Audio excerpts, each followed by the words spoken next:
Assalamualaikum warahmatullahi wabarakatuh. Perkenalkan, nama saya Yolanda Putri, NIM 19045164. Baiklah, di sini saya akan mencoba menjelaskan materi mengenai iklim dan politik untuk memenuhi tugas mata kuliah Geografi Politik yang diampu oleh dosen Ibu Rahmaneli. Baiklah, materi pertama yaitu mengenai iklim dapat mendorong dan membatasi. Kehidupan manusia itu bertalian dengan iklim. Iklim menentukan jenis-jenis pangan yang diusahakan melalui pertanian setempat. Iklim juga mempengaruhi gaya hidup manusia. Ada 3 jenis iklim, yaitu dingin, panas, dan kering, yang efeknya serba membatasi bagi tempat tinggal manusia serta perkembangan kekuasaan politiknya. Ada 3 persebaran unsur iklim di dunia, yaitu zona beriklim dingin, panas, dan kering. Masing-masing diperinci menjadi 2 seksi untuk menunjukkan 2 unsur tadi. Masing-masing memberikan pengaruhnya yang ekstrim dan yang sedang. Zona yang tak tergolong salah satu dari semuanya itulah yang cocok untuk berkembangnya bangsa-bangsa kuat secara politik. Itulah zona yang terlalu panas, tak terlalu dingin, dan tak terlalu kering. Materi kedua yaitu mengenai iklim dingin, tundra, dan taiga. Zona iklim yang terlampau dingin kedapatan di wilayah sekitar kutub dan di pegunungan-pegunungan tinggi. Daerah ini pada umumnya tanahnya dingin beku karena tertutup oleh salju dan es. Hanyalah di bagian-bagian tepinya saja yang memberikan kemungkinan munculnya musim semi yang pendek bagi tumbuhan jenis-jenis rumput, lumut, dan lumut tipis. Wilayah padang rumput yang disebut tundra tak dapat menampung penduduk banyak dan hanya dimanfaatkan untuk beternak rusa kutub. Di samping wilayah tundra, kita mengenal pula wilayah taiga yang suhu udaranya tak begitu ekstrim dinginnya sehingga wilayahnya berupa hutan-hutan pohon berdaun jarum. Musim dinginnya amat panjang, sedangkan musim bagi kemungkinan tumbuhnya tanaman bahan pangan terlalu pendek sehingga penduduknya juga jarang sekali menanam tanaman untuk bahan pangan. Hasil kayu dan bahan tambang merupakan satu-satunya sumber ekonomi. Materi ketiga yaitu mengenai iklim panas, hutan tropis, dan sabana. Iklim panas merupakan unsur kedua yang membatasi perkembangan politik. Ini terdapat di sepanjang garis ekuator dan kawasan yang berbatasan dengan ke arah kutub. Jika wilayah beriklim panas jenis tropika ini dibagi dua, maka dasarnya bukanlah tinggi atau rendahnya suhu yang bersangkutan, tetapi berdasarkan ada atau tak adanya musim keringnya. Kondisi optimum secara klimatis bagi manusia di wilayah tropika jenis kedua ini berupa musim kemarau yang agak pendek, seperti yang terdapat di India, Sri Lanka, Jawa, dan Kuba. Penduduk di situ amat padat dibandingkan dengan kawasan lain di bumi, justru paling padat. Hasil pertanian ditanam sebanyak-banyaknya, namun makin ke pinggiran di masa musim keringnya lebih panjang dan curah hujan cenderung langka. Di situ muncul bentang alam berupa stepa atau sabana. Keadaannya dapat menyedihkan bagi penduduk. Bencana gagal panen sering terjadi sebagai akibat dari tertundanya turun hujan atau menghilang. Contohnya terjadi pada Indonesia di Pulau Nusa Tenggara. Yang keempat ada kekeringan, pertambangan, dan stepa. Unsur ketiga dari iklim yang fungsinya dapat menghambat perkembangan politik adalah kekeringan. Wilayah-wilayah di permukaan bumi yang terdiri atas gurun-gurun dapat menyajikan penghidupan bagi manusia apabila masih dapat menyajikan air dalam jumlah yang cukup atau mendukung usaha pertanian penduduk atau menyediakan sumber data tambang yang dapat diolah. Wilayah-wilayah gurun yang ada bahan tambangnya dengan hasil yang banyak dapat melahirkan kekuasaan politik pula.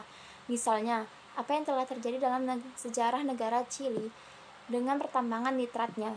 Contoh lain adalah Saudi Arabia yang pusat negerinya dulu kala berupa kelompok-kelompok Waha atau oasis.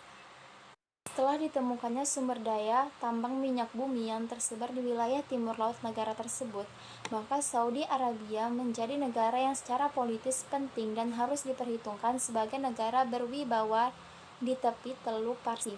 Stepa-stepa merupakan bagian kedua dari wilayah beriklim kering. Dalam sejarahnya, kondisi iklim ini melahirkan penduduk nomadok yang serba positif mentalitasnya serta jasmaninya dan mampu menggerakkan munculnya kekuasaan penting setempat dan wilayah sekitarnya yang jauh.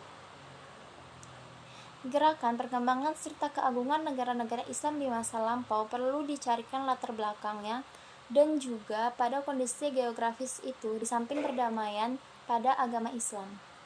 Yang kelima, ada iklim yang cocok. Bagaimana iklim yang cocok untuk perkembangan politik? Para ahli mengatakan bahwa favorable climatic zone adalah Eropa Barat dan Amerika Serikat di masa kini. Suatu tipe iklim baru dapat dipandang cocok bagi kemajuan umat manusia apabila manusianya telah mampu hidup layak dan kerasan dalam kondisi iklim yang bersangkutan. Geograf Ellsworth Huntington, seorang determinasi, klaim menulis bahwa di permukaan bumi kita kini telah terjadi suatu polar march of civilization, yaitu pergeseran lokasi peradaban ke arah kutub.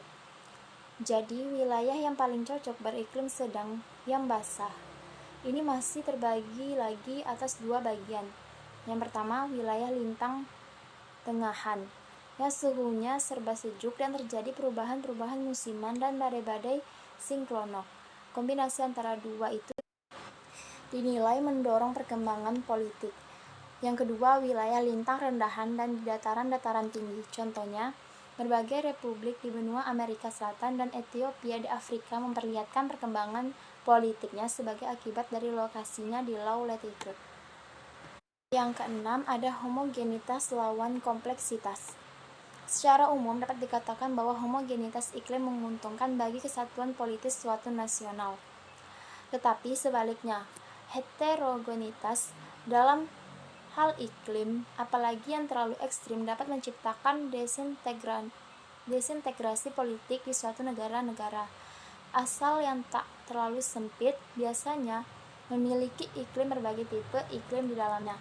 Tetapi biasanya pula salah satu tipe iklim serba kompleks, maka terjadilah berbagai campuran antar tipe.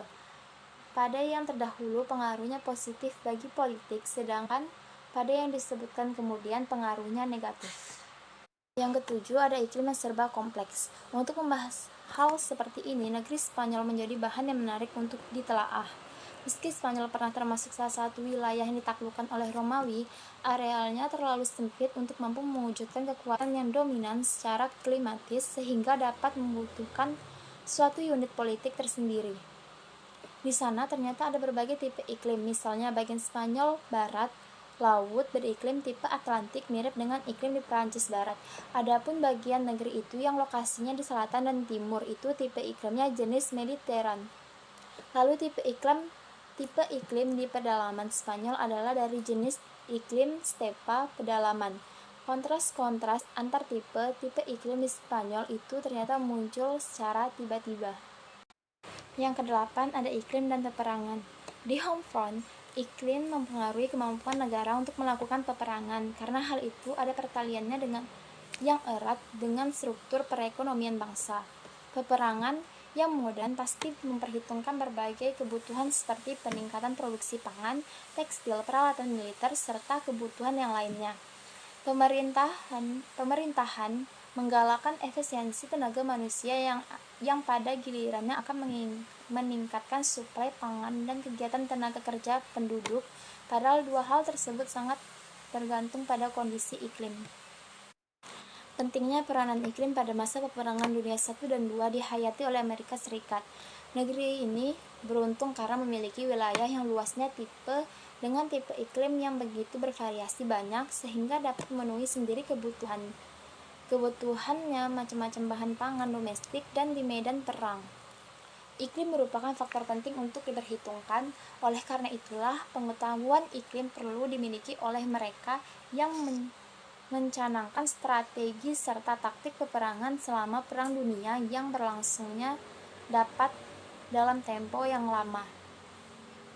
Pada tahun 1941, kegagalan pasukan-pasukan Hitler masuk Rusia hingga Moskow disebabkan datangnya musim dingin yang menggigilkan, persis seperti pasukan Napoleon di abad sebelumnya sementara menantikan musim semi.